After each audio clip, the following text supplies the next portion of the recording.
Thank you. And I'll call on the Leader of Opposition to have the floor.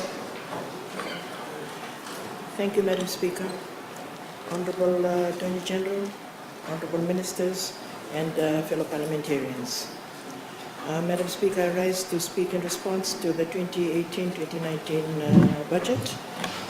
And Madam Speaker, although the Minister for Economy tells us that they have achieved 9 straight years of economic growth that is quite unprecedented, offering the longest running period of growth in Fijian history, we know, Madam Speaker, and the people of Fiji know that this is far from the truth.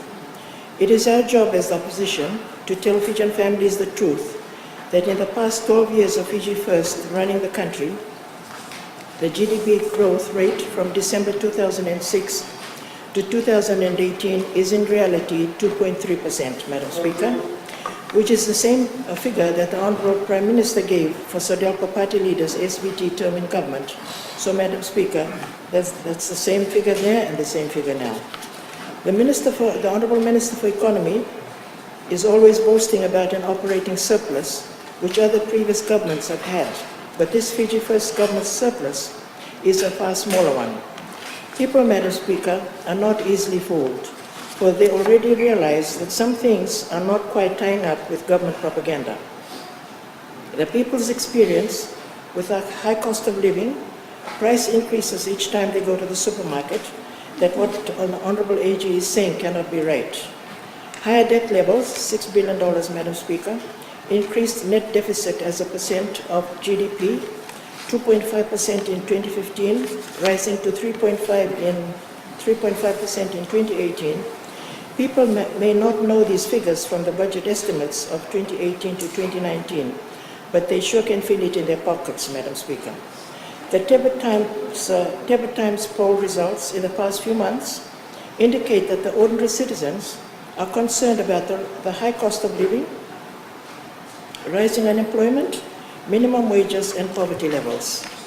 According to the Fiji Bureau of Statistics, Madam Speaker, the country's total imports recorded in October 2017, which was just 9 months ago, reached the highest level of $465.4 million, whereas the total export value was only $210.4 million, Madam Speaker. The trade deficit of $255 million means foreign exchange levels are affected and affected us all. And we are facing this with the added costs of goods and services costing more and more.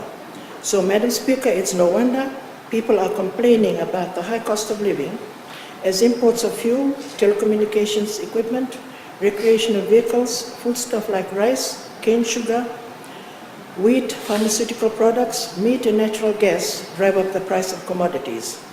Up to 10 years ago, Madam Speaker, the only sugar we saw in the shops was Fiji sugar, as Fiji was exporting quality raw sugar.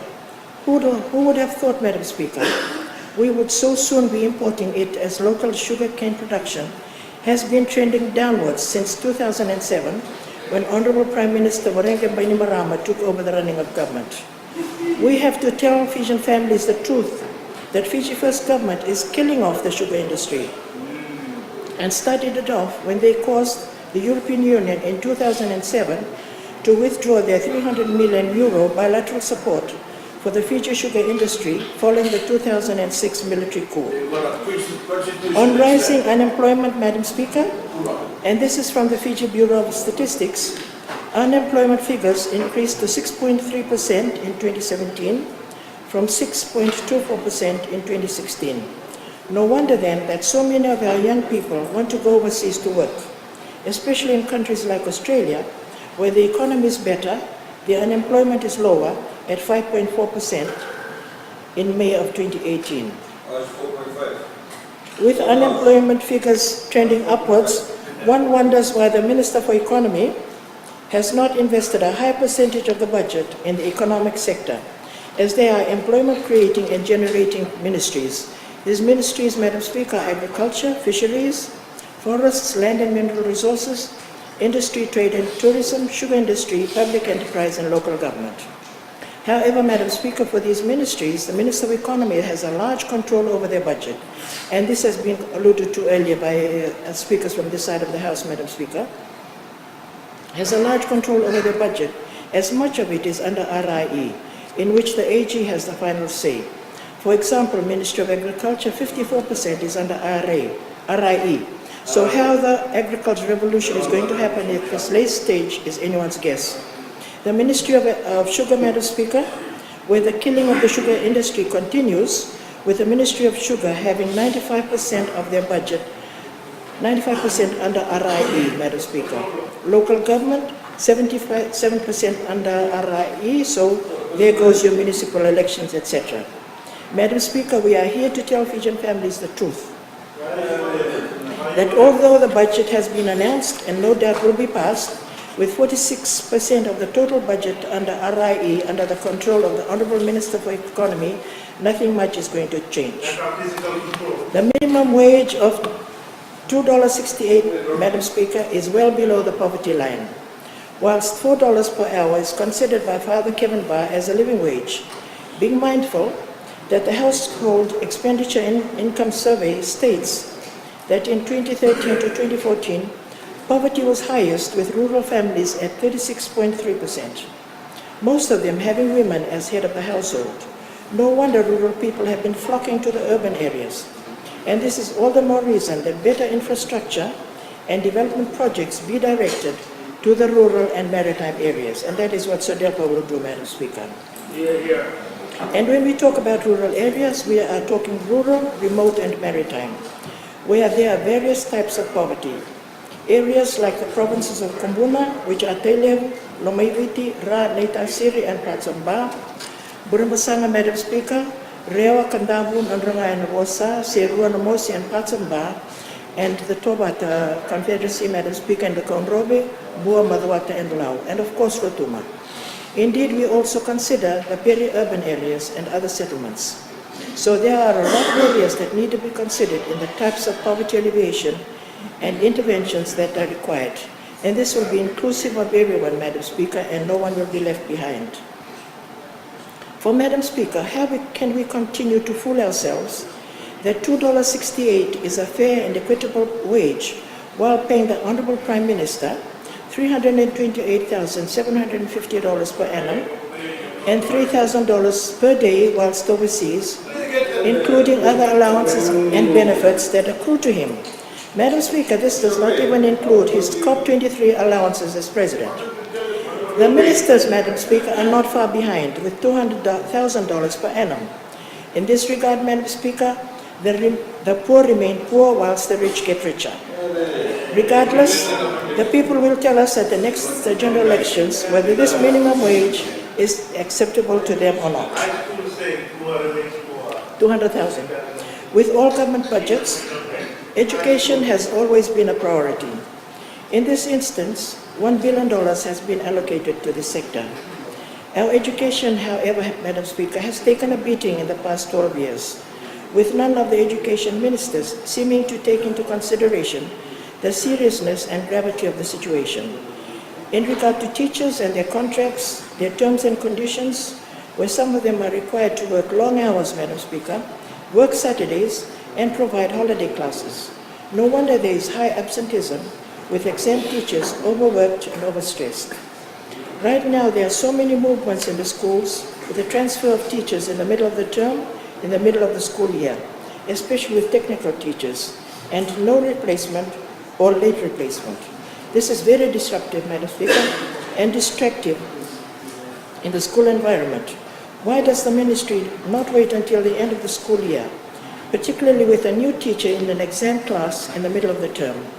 We know what that's like, Madam Speaker, especially when exam results are so important in the life of a student. So I implore the Honourable Minister for Education to take that into consideration in regards to what the teachers are saying. Madam Speaker, reforms from 2007 onwards are being implemented on an ad hoc basis with a total lack of direction or destination. Like a yo-yo, Madam Speaker. Exams one year, abolish it the next year. whilst introducing classroom-based assessment in the following year and then bringing back exams. Teachers are just as confused as the students. Can you imagine the parents where they are in all this, Madam Speaker? Therefore, what is needed is what is being alluded to earlier, is an education commission, the last one being in 1919, to examine all aspects of the educational sector in Fiji, to evolve a general pattern of education, and to advise guidelines and policies for the development of education in Fiji. Then and only then, Madam Speaker, will Fiji be able to regain its reputation as being amongst the best in the Pacific, particularly with literacy and numeracy. We hear horror stories of how children, even in year 6, are illiterate because of the social promotion, pushing children upwards to make room for the younger ones coming up the system. Madam Speaker, the Honourable Minister also needs to understand that education is tuition-free, but schooling isn't. The Honourable Prime Minister too should also come to terms with this, that there is no free education. Fijian families will tell us the truth that education is certainly not free, that the school costs facing our families are considerable. I have figures from a lower middle class family indicating they spend over $60 a week to cover the costs of their 2 children in primary school. In a school year, that's more than $2,500. This is on top of the start of year costs, Madam Speaker, so it is a struggle for the couple and a struggle for many families in Fiji. What with school uniforms, sandals, school bags, pencil cases, lunch boxes, etc., Madam Speaker, the expenses for all these, Madam Speaker, are added to the other items.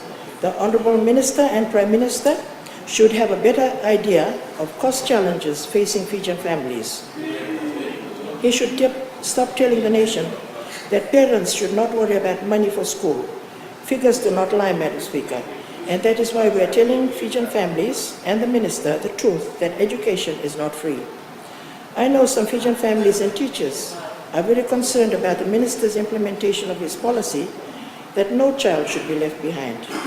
My information is that some slow learners have to move automatically into the next class, even when they are not ready. They are not allowed to repeat. This means that in some cases, children are forced to go forward when they cannot read or write properly, or have not mastered the skill set for that class. They find it hard to put sentences together in English, which is the medium of instruction. Slow learners are not necessarily unsuccessful or stupid students, Madam Speaker. It just takes them a little longer to come to grips with certain subjects. With the present system, they do not get a full opportunity to catch up. That means they are penalized and may indeed remain behind and eventually drop out altogether. Madam Speaker, Fijian families want this country to be stable and peaceful. We want to live in a true democracy. In a broader context, we can never claim to be in a normal democracy with common and equal citizenry when the imposed constitution grants a privileged elite immunity from their serious crimes. It would be remiss of me, Madam Speaker, to not address and speak up for those who have no voice.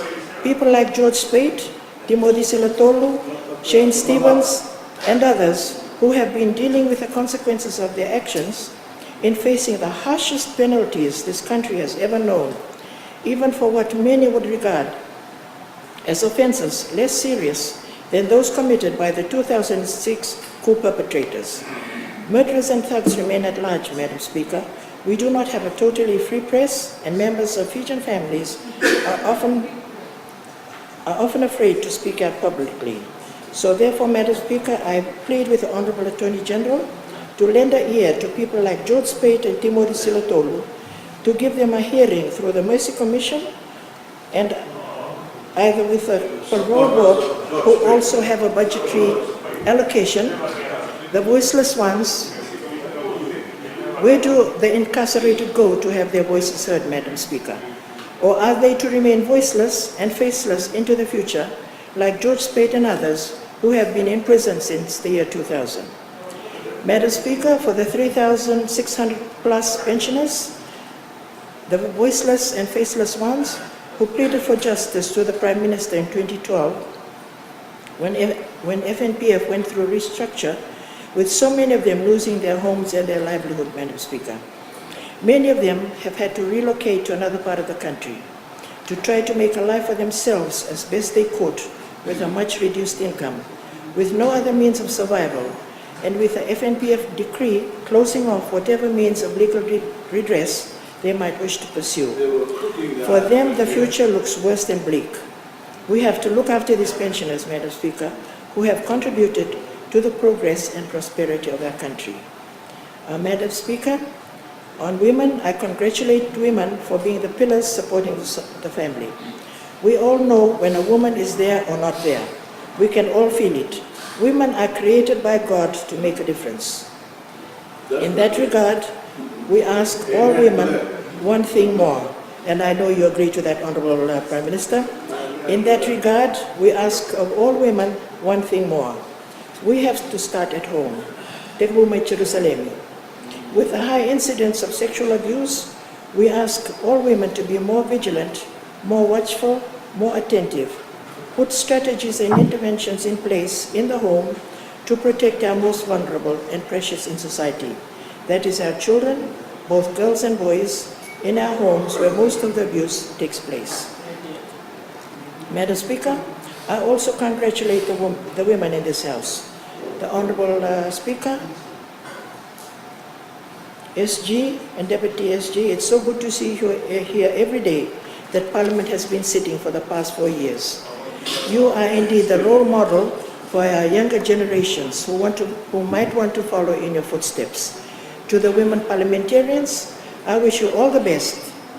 And should you be standing in the elections, I hope you'll be back here, as we need really good women in the House to raise issues important to the welfare and well-being of our country. Lastly, in closing, I wish to thank the parliamentarians on both sides of the House for being a fellow traveler on this 4-year journey, which sometimes has not been quite plain sailing. I wish to thank most sincerely all who helped get me into Parliament, the Sadelpa Party, the staff in the Opposition Parliamentary Office, those who voted for me, and those who helped me in some way on my life's journey. To the people of Rewan Bunpasanga and the people of Fiji, here and overseas, my prayer is that continues to bless you, Honorable Prime Minister, and we ask God to bless Fiji.